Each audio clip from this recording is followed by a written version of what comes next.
Bienvenue à vous pour cette nouvelle leçon d'orthographe CM1, CM2 sur les merveilles du monde. Il s'agit cette fois-ci de la dictée 28, dont voici la partie numéro 1.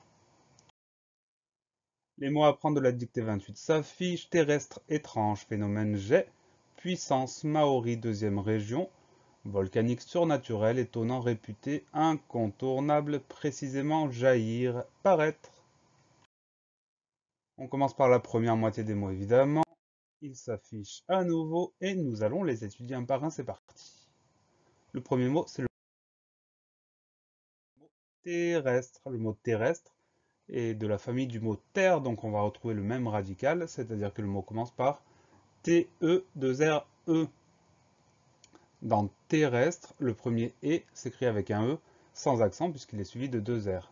Donc terrestre, T-E-2-R-E, S-T-R-E, terrestre, le son E du milieu du mot s'écrit également avec un E sans accent puisque ce E est suivi même par trois consonnes, le S, le T et le R. Donc on fait attention à ces deux R. On fait attention au son E et au son E qui s'écrivent tous deux avec un E sans accent. Terrestre, T-E-2-R-E, S-T-R-E. Le mot terrestre est un adjectif, on peut dire comment est-il, il est terrestre, on le décline avec un E, c'est la version de la liste, c'est du masculin singulier. Masculin pluriel, on va ajouter le S du pluriel, terrestre ES. Féminin singulier, c'est comme masculin singulier, c'est-à-dire qu'on trouve un E à la fin, et féminin pluriel, on ajoute le S du pluriel terrestre avec un S. Voilà pour le mot terrestre, T-E-2-R-E-S-T-R-E. Le deuxième mot, c'est le mot étrange.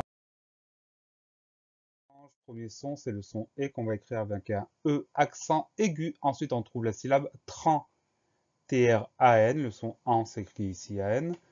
Enfin, la syllabe je, G-E, le son J s'obtient avec un G. Donc pas de piège dans ce mot-là, étrange, E accent aigu, T-R-A-N-G-E. Le mot étrange est lui aussi un adjectif qualificatif, on peut dire comment il est étrange. On le décline, la version de la liste avec un E, c'est du masculin singulier, masculin pluriel, on ajoute le S du pluriel, étrange, ES. Féminin singulier, on retrouve le même E qu'au masculin singulier. Et enfin, féminin pluriel, on ajoute le S du pluriel, étrange, ES à la fin. Voilà pour le mot étrange. E accent aigu, T-R-A-N-G-E. Le mot suivant, c'est le mot phénomène. Première syllabe, fait. Alors attention, le son F va ici s'écrire PH. Donc première syllabe, fait, PH, E accent aigu. Syllabe suivante, no, N-O, pas de problème. Syllabe suivante, mais, phénomène, mais, M, E accent grave. On pense à bien mettre cet accent grave. Et dernière syllabe, ne, N-E. On pense à quoi? On pense au son F qui s'écrit PH. On pense au son E qui s'écrit E accent aigu, au son E qui s'écrit E accent grave. Phénomène, PH, E accent aigu, NO, M, E accent grave, NE. Le mot phénomène est un nom commun, on va dire un phénomène, donc c'est un nom masculin. Et pour le mettre au pluriel, on ajoute le S, des phénomènes avec un S à la fin. Voilà pour le mot phénomène, PH, E accent aigu, NO, M, E accent grave, NE. Le mot suivant, c'est le mot jet. Le mot jet, c'est un mot très court qu'on va écrire J-E-T. Le son est de jet s'écrit E-T. On peut s'en souvenir grâce au verbe jeter. Jeter et jet sont deux mots de la même famille. Et jeter, ça nous fait nous rappeler qu'il y a un T à la fin de jet, donc jet, J-E-T. Le mot jet est un nom commun, on dit un jet, donc c'est un nom masculin. Et pour le pluriel, on ajoute le S, des jets avec un S à la fin. Voilà pour le mot jet, J-E-T. Le mot suivant, c'est le mot puissance. Première syllabe, puis, on va tout écrire, P-U-I. Ensuite, sans, pour le son S, on va mettre deux S, puisqu'il y a deux voyelles, donc on est obligé de mettre les deux S. P-U-I, deux S, en, A-N. Et la dernière syllabe, se, C-E, puissance, P-U-I, deux S, A-N-C-E. Le mot puissance est un nom commun. On dit la puissance, donc c'est un nom féminin. Et pour le mettre au pluriel, on ajoute le S du pluriel, des puissances avec un S à la fin. Voilà pour le mot puissance, P-U-I, 2 S, A-N-C-E. Le mot suivant, c'est un mot qu'on emploie rarement, qu'on voit rarement, c'est le mot Maori. Première syllabe, ma, M-A, deuxième syllabe, O, avec la lettre O. Et dernière syllabe ri, R-I. Le maori, M-A-O-R-I. Le mot maori est un nom commun.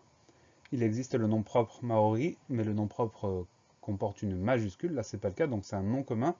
En fait, c'est un mot qui désigne la langue que parlent les maoris. Donc on dit le maori. Ça veut dire que c'est un nom qui est masculin. Pour le mettre au pluriel, et non, il n'y a pas de pluriel dans ce nom-là, puisqu'il désigne la langue. Voilà pour le mot maori, M-A-O-R-I. Le mot suivant, c'est le mot deuxième. C'est un mot qui est de la famille de 2, le chiffre 2. Donc on va retrouver le même radical. C'est le début du mot, c'est D-E-U-X. Ensuite, après ce 2, on va trouver la syllabe IM, qu'on écrit I, E accent grave, M-E. Quand on lit le mot deuxième, on a la partie où il y a le X qui se prononce Z. Donc on fait attention à ça, c'est bien un X, on le sait parce que c'est le même radical que 2. Donc deuxième, D-E-U-X, I, E accent grave, M-E. Le mot deuxième peut être un nom, mais ici on le prend comme adjectif qualificatif, on le décline avec un E, c'est la version de la liste, masculin singulier. Masculin pluriel, on va ajouter le S du pluriel, deuxième ES. Féminin singulier, on retrouve le même E qu'au masculin singulier, deuxième E. Et enfin, féminin pluriel, on ajoute le S du pluriel, deuxième ES également. Voilà pour le mot deuxième, D-E-U-X, I, E accent grave, M-E. Le dernier mot de cette première moitié, c'est le mot région. Première syllabe ré, R, E accent aigu, facile. Deuxième syllabe gion, on va écrire tout ce qu'on entend. Donc on a le son J, on met la lettre G, le son I, la lettre I, et le son ON, O-N. Donc pas de piège dans le mot région, R-E accent aigu, G-I-O-N. Le mot région est un nom commun, on dit une région, donc c'est un nom féminin. Et pour le mettre au pluriel, on ajoute le S du pluriel des régions avec un S à la fin. Voilà pour le mot région, R-E accent aigu, G-I-O-N. La leçon est finie. Pensez à réviser, pensez à vous entraîner et à bientôt sur la classe plus.